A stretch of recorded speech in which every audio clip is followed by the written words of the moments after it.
Well, now that we've been given some more freedom, it's time to start exploring the city we're supposed to protect. I have this distinct feeling we're not going to see a lot of civilians around here.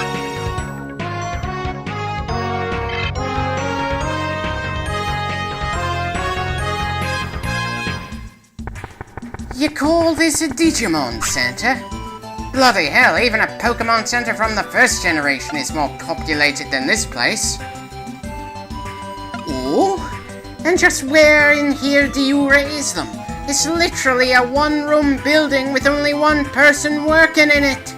No wonder we have to capture a wild Digimon to increase our ranks. We have no budget for the nursery in this city.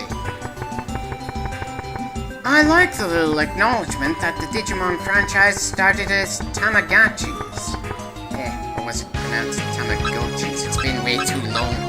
Of course, there wasn't a whole lot of incentive to get one here in the States, but let's save that talk for later.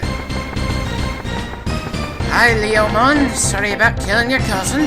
Poor guy didn't even have the dignity to be a real boss fight. It was just a tutorial kill.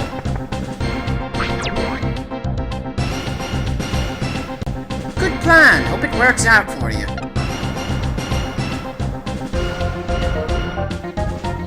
Kind of strange that you need to prove yourself to your team before you can come here. Even stranger is that when we fight here, we gain absolutely no experience at all.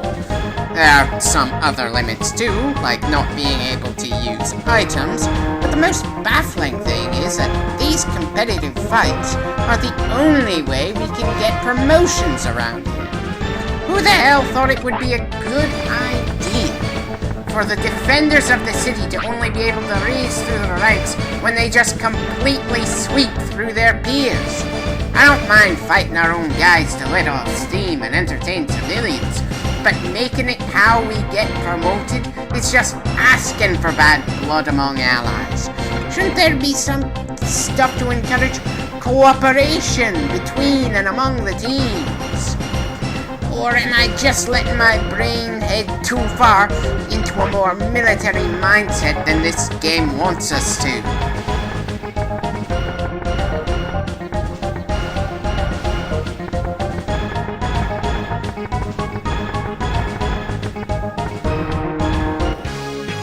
Right, just one more non-team related building to explore.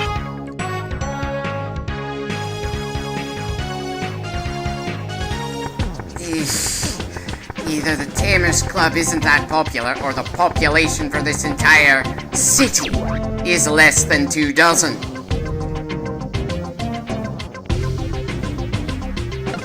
What the poor girl's got is no audience. Hell, why would people even come to this club? No bar, no place to get food. It's just a small dance floor on a stage and a whole lot of empty ground. There isn't even any place to play any kind of games with your peers. It's just stand around a bit and maybe talk and dance. Was there a war or some other cataclysm that I was unaware of right now? Because I swear that even Viridian City from Pokemon Red had a larger population than this city. And we're gonna be spending most of the game in it. Patamon, if war isn't everything around here, then why the hell has nobody even invented tables and chairs? What are we fighting for other than sheer survival against wild Digimon? And why is it we can turn enemy Digimon into allies if we're at war with them? Is it wrong that I want to learn more about this world and our place in it in this game? I certainly like the music and the logo here.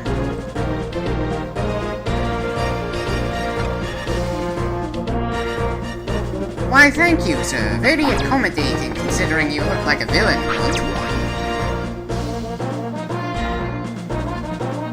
So the mascot of a team with a sword for a logo is an armless gnome with wings that tosses hypodermic needles?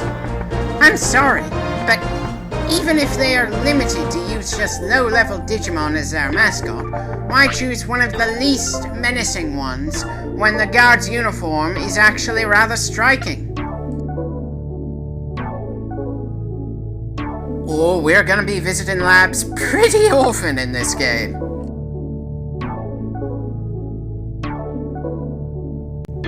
Nice to know that we're allowed to advance all the way to Mega, and interesting to note that they removed the baby and in training forms. I guess they figured after the first Digimon world that it just wasn't a good idea to try competing with Monster Rancher so directly.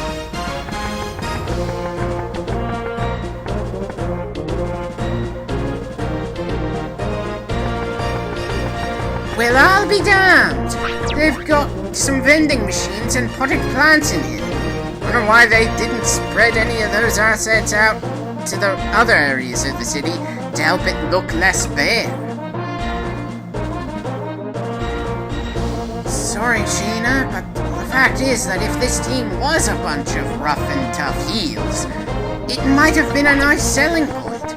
As it is, they seem pretty inconsistent since they've got a badass logo, pick the least intimidating virus type possible, and it's not like we'll even get to wear the uniform when we join.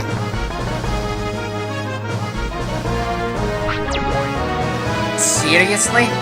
This guy's name is Skull? Is he wearing a commissar's hat or some kind of ridiculous helmet? The overhead sprite is giving me one visual, but the portrait is giving me something distinctly different. By the way, if you want to preach about power and authority, at least have a mascot that has a club in its hands or visibly dangerous claws. Anyway, looks like I won't be choosing Black Swords. They just aren't doing enough with the fact that you can get to use Digimon that are traditionally on the villain's side. Well, we're already somewhat familiar with the Falcons. We're also wearing their color, blue, so let's see what their sales pitch is. By the way, I can't really tell what gun the guards have, but it seems based on the old M1 rifle. Shouldn't the Falcons have a bird as their mascot? Preferably a blue one? Or were they just asking for too much money so you grabbed the nearest creature with wings for the role? Seriously, if you're going to bother getting an awesome emblem and some cool looking uniforms, do everything you can to build on that image. It's not that complicated. If you can't manage to make your mascot and your emblem match in some way, then one of them has to change.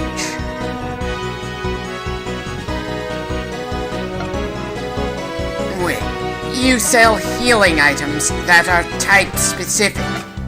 Bloody hell! Considering how small the population is in this city, its people are very sharply divided. How do you avoid violence in the streets between the teams?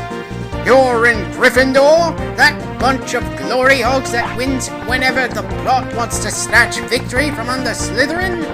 Well, fuck you! I'm from Ravenclaw and I don't appreciate being ignored.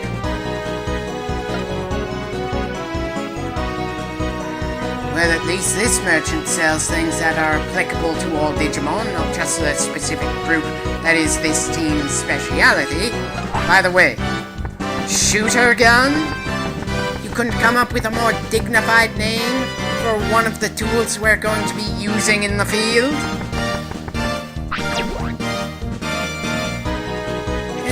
Dear God, you look more like a snot-nosed brat than our main character.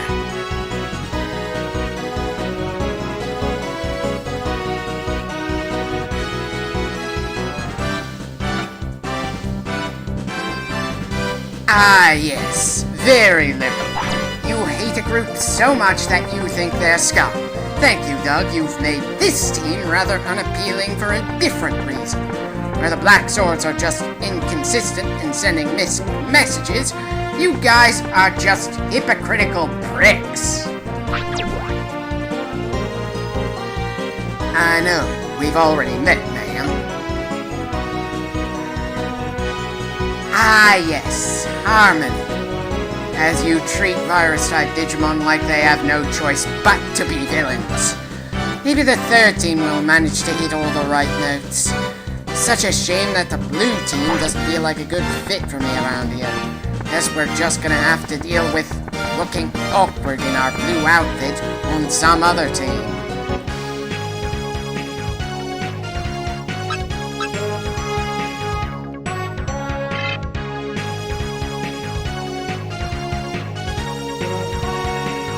Looks like the Gold Hawks are also having some mascot trouble. Still, they managed to pull the gold part off right, and to be fair, Agumon is kind of scary looking considering his low level. I certainly like the background music in here, though I have the distinct feeling this team is more like Gryffindor than the Blue Falcons. Probably has something to do with how many protagonist Digimon were in the vaccine type.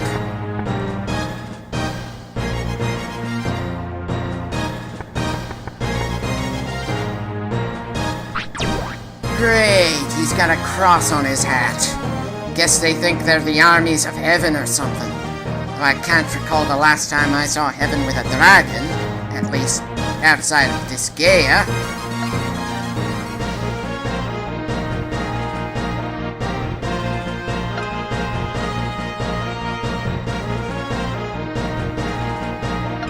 Well, there's no outright turn-offs. Nothing really drawn me in too much, though. Sure, the heavier-hitting heroes tended to have vaccine types as their partners, but we're not gonna be locked with only 1/3 of the game's Digimon for the entire game.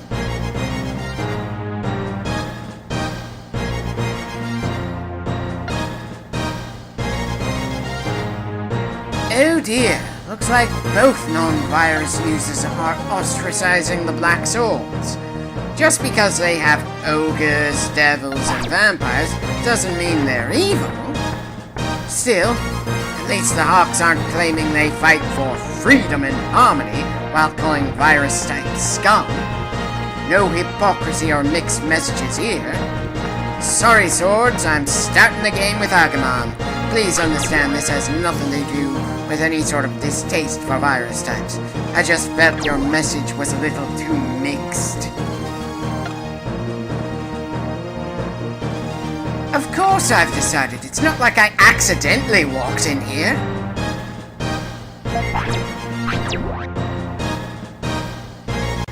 If you're so sure about that, give Akira a uniform. So long as this oath doesn't demand the thorough extermination of 1/3 of all Digimon, I'm fine with it.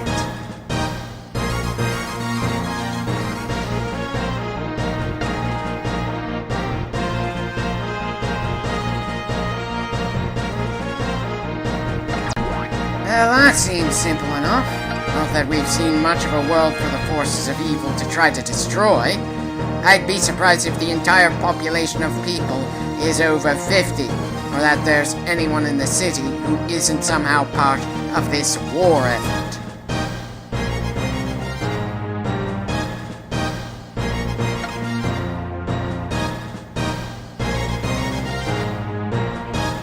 Why do we need a remote control to drive the thing we're going to be inside of?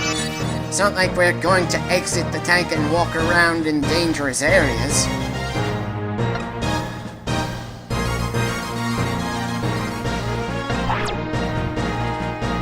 Good evening, comrade. We'll be your goggle-headed protagonist for the duration of the game. Hope you don't mind.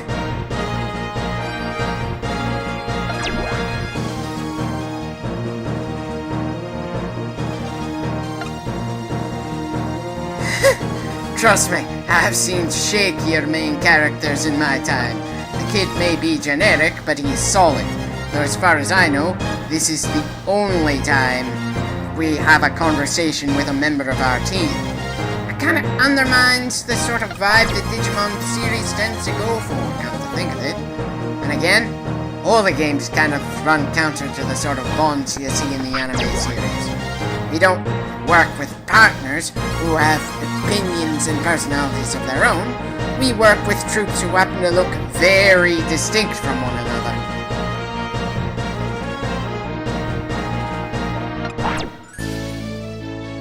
The name of a vaccine type that's probably going to be our most reliable fighter in the game. I think there's only one choice for that. Yeah, that should do it. We'll be able to give nicknames to every Digimon we gain in the game, much like we would Pokemon. However, there are some issues that prevent us from becoming just as connected to our team here as we would in a Pokemon game. We'll get to that when the time comes.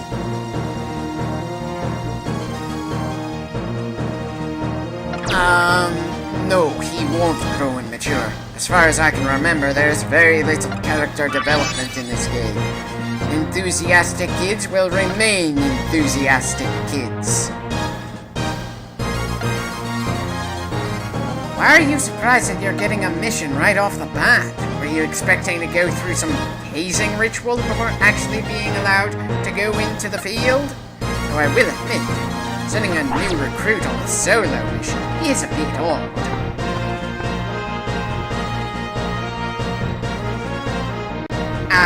Two other people who are out of uniform. These two will be on our team regardless of which one we choose.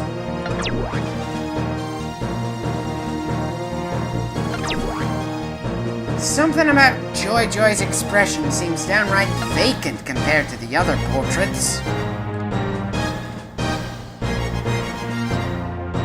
Sorry, girl. Hard to work as a team when it's expected that we'll operate solo.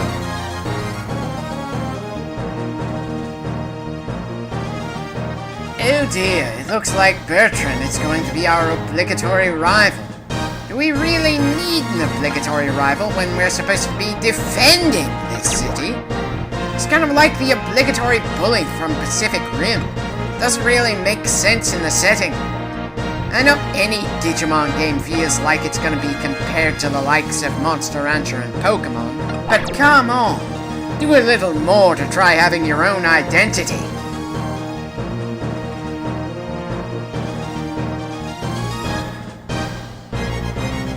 Not sure why we couldn't move while they were walking. I'm also a little concerned about the fact that apparently there are so few Agumon in the city that we grabbed the only one that was serving as the team's mascot.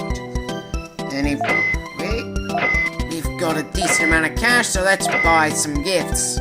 Gifts are how we get wild Digimon to come to our side. Sure, it's a little odd to fire CD players from a cannon repeatedly in order to gain enough trust from a former enemy they will join us after the fight, but what can you do?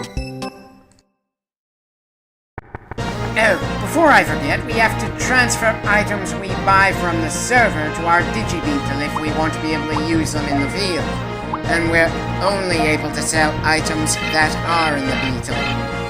Kind of annoying, but not as annoying as the small item limit we've got on the damn tank at this stage of the game. That's right, we've only got a maximum of 8 slots for items to start with. I expect that kind of item limit from something like Resident Evil, not a game where we're constantly driving a tank. Haven't gone to any new domains yet, figured I'd take another look around the city before heading out, see if anyone has anything interesting to say.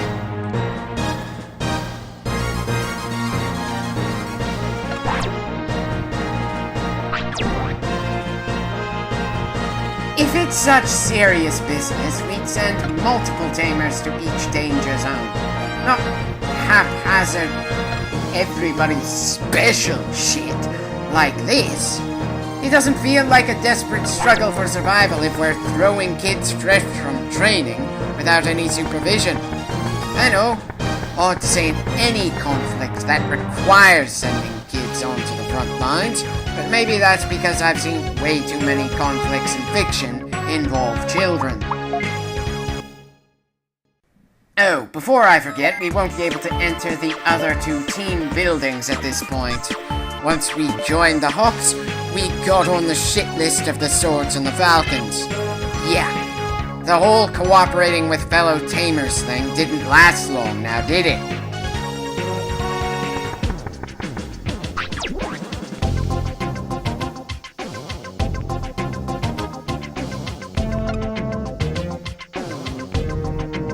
that's nice to know. What lets enemy bosses revive? Is it something that happens when the player gets a little lazy? Or is it something the enemy can pull off if they're especially stubborn?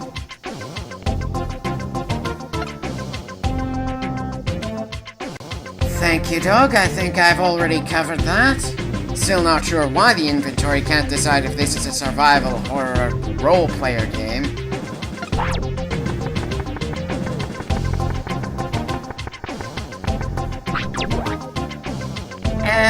Is this for something specific or is it just generic advice?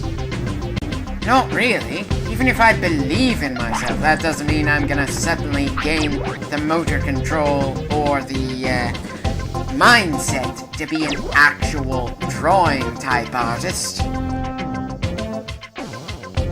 Sorry, girl, doesn't look like you're dancing to the beat of the song I'm hearing.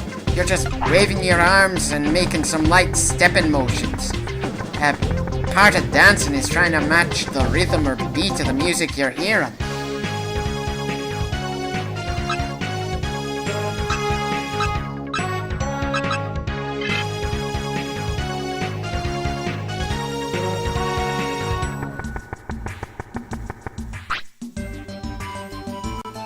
Is there a particular reason why you want to trade for very specific Digimon? Are you trying to build up a Digidex or something to that effect?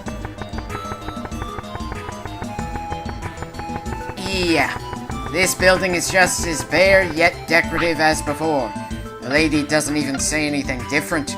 I wonder I usually ignore this building in my usual playthroughs. Is it wrong of me to find it absurd that a PlayStation 1 game has fewer assets and smaller population than a Game Boy game? I know it's massively unfair to compare Digimon to Pokemon in a gaming sense. It's like comparing the New York Yankees with the Mets. Still, when a handheld game made 5 years before manages to make a console game look lazily done, ouch!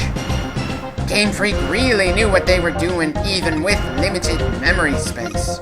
Anyway, I should probably stop tempting myself to play a Pokemon game. I've yet to figure out how to get the emulators to keep track of time.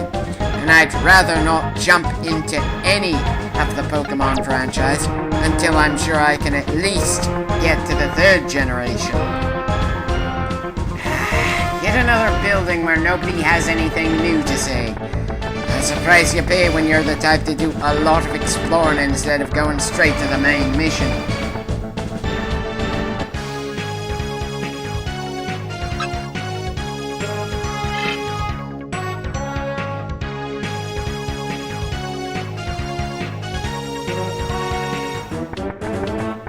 Well, at least there are some new people walking around here.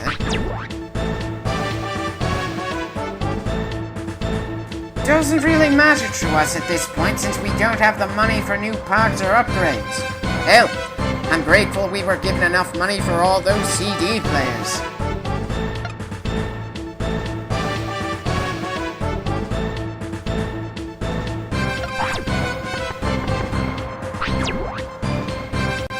Good to see you again, Sheena. Sorry I didn't join your team, but even if we can't go to one another's team bases, we're still friends, right?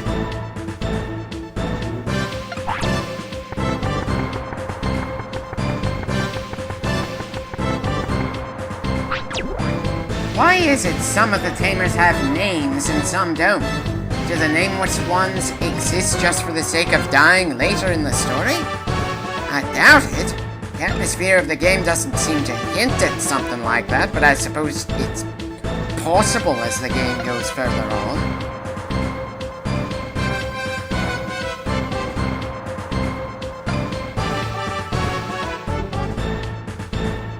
It's also an important rule that you can't send out a Digibeetle without at least one Digimon inside. Well, of course it's as good as new. We only just got it. Send us out there so we can get a feel for our new gun tank.